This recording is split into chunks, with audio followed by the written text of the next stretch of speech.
Sud Radio, l'œil de l'IFOP. Avec ce matin Jean-Philippe Dubrul, directeur d'études politiques à l'IFOP. Bonjour Jean-Philippe, et puis bonne année forcément. Bonjour Laurence, très bonne année. Alors avec vous, on va revenir sur le dernier baromètre mensuel de l'IFOP pour le JDD sur la cote de popularité du président Macron et de la première ministre Elisabeth Borne en cette nouvelle année, et on en reparlera, qui risque forcément d'être bien tendu pour le gouvernement. Alors, à la fameuse première question que vous avez posée à vos sondés, est-ce que vous êtes satisfait, est-ce que vous êtes mécontent d'Emmanuel Macron comme président de la République? Quel est le résultat alors?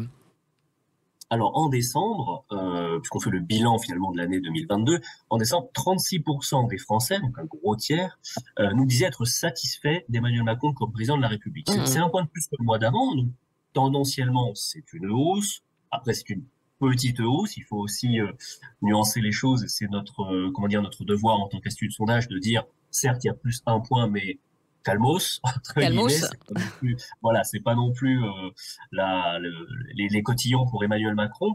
C'est d'autant moins les cotillons pour Emmanuel Macron que si on regarde ce qui s'est passé cette année, je vous rappelle, je vous fais l'injure, pardon, oui, de vous rappeler qu'il y a eu une élection présidentielle. Il paraît, ouais. Cette année, et en fait, quand on regarde la cote de popularité d'Emmanuel Macron durant cette année, on observe qu'il y a un avant et un après réélection. Quand on regarde les 4 premiers mois de l'année, en moyenne, il était à 40% de Français satisfaits de lui. D'accord. Et les mois d'après, on est à 36,5. Donc on est quand même à 3,5 points de différence. C'est énorme quand même. Après l'élection, c'est assez énorme. Alors pendant la campagne de l'élection, il y a eu la guerre en Ukraine qui a eu un effet quand même très positif sur la popularité d'Emmanuel Macron. Il y a le fait aussi qu'il est en campagne, un animal de campagne qui est forcément toujours plus porteur, forcément. Oui. Plus porteur, en effet.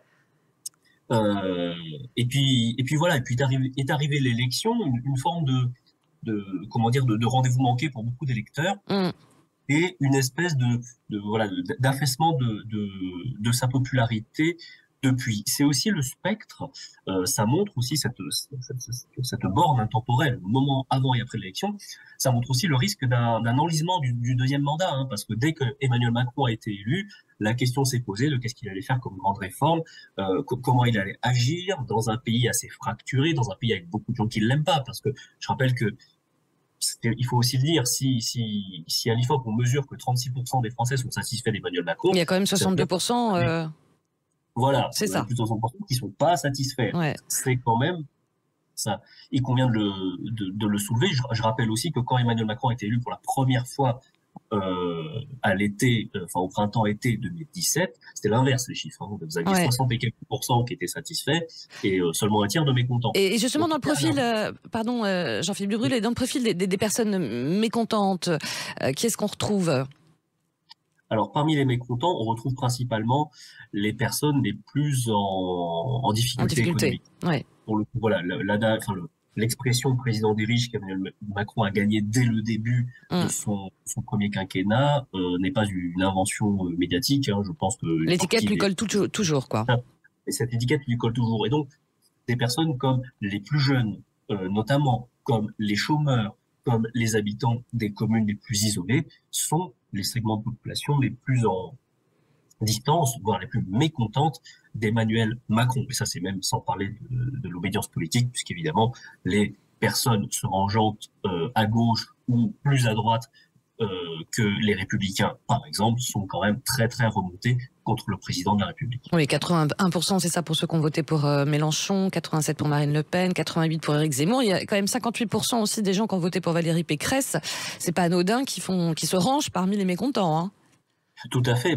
C'est parce que des gens qui ont voté pour Valérie Pécresse, il n'y en a pas tant que ça en France. Le score, ça c'est vrai. Le score est quand même éloquent. Donc c'est vrai que ceux qui jusqu'au bout ont résisté à la tentation de finalement voter Macron, ceux qui sont restés au bercail des Républicains, on peut dire que ce sont les gens les plus, dans leur famille politique, les gens les plus en distance d'Emmanuel Macron. Donc c'est quelque part assez normal quand vous prenez les plus ultras, en quelque sorte, de LR, et les fans les plus fidèles, n'est peut-être pas un terme très heureux, mais en tout cas les plus fidèles partisans de LR, que vous ayez une part de gens qui se distancent d'Emmanuel Macron. Alors parlons aussi, Jean-Philippe Dubrul, de la cote de popularité d'Elisabeth Borne.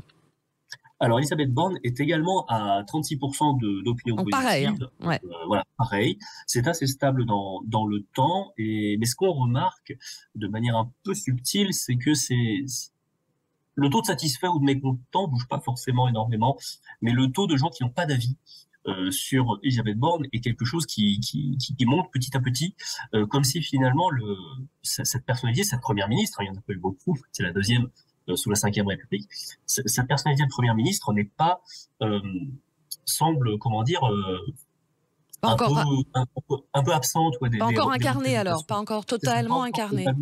Pas encore totalement incarnée, bien qu'elle ait porté les multiples applications de l'article 49.3 à l'Assemblée nationale, etc. Pour autant, ça reste Emmanuel Macron. On est dans un régime présidentiel, ça reste Emmanuel Macron qui concentre sur lui l'attention et les mesures. Bien qu'on a beaucoup aussi parlé forcément d'Elisabeth Borne cette année avec l'usage intempestif du 49.3 quand même. Hein. Là, c'est incarné pour le coup.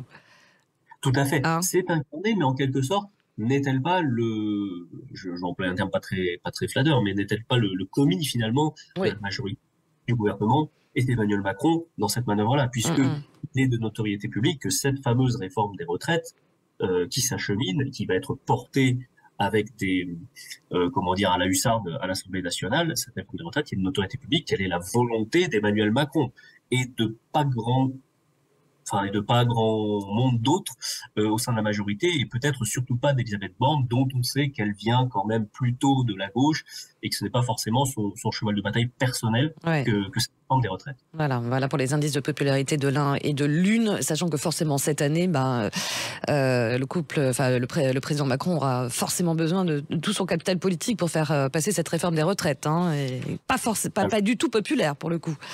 Alors voilà, une réforme pas du tout populaire, une réforme, quand on interroge les Français, la majorité quand même sont contre cette réforme. Ouais. Ils sont encore plus contre à mesure qu'on retarde l'âge de départ à la retraite. Ça, c'est pas très surprenant, mais ça montre quand même que c'est une réforme qui n'est pas populaire, déjà pour commencer, dont le besoin n'est pas évident pour tout le monde dans la population, a fortiori dans un contexte d'inflation. Dans un contexte aussi où il y a déjà des mouvements sociaux, pas forcément liés aux retraites, il y a déjà des mouvements sociaux en cette fin d'année qui ont fait parler d'eux, donc se dire qu'en janvier ce sera encore pire éventuellement, ça n'est pas forcément très réjouissant. Donc voilà, on se demande un peu pourquoi cette réforme-là est menée aussi tambour battant. Est-ce que c'est pour donner un sens à un deuxième quinquennat dont je vous disais qu'il y a un risque qui s'enlise, sachant que Macron, ce qu'il porte, lui, c'est la réforme, c'est la transformation. Peut-être la raison finalement de cet entêtement en quelque sorte. Merci beaucoup en tout cas pour vos éclairages, Jean-Philippe Dubrul, directeur d'études de politique à l'IFOP. Merci, à très bientôt. Merci.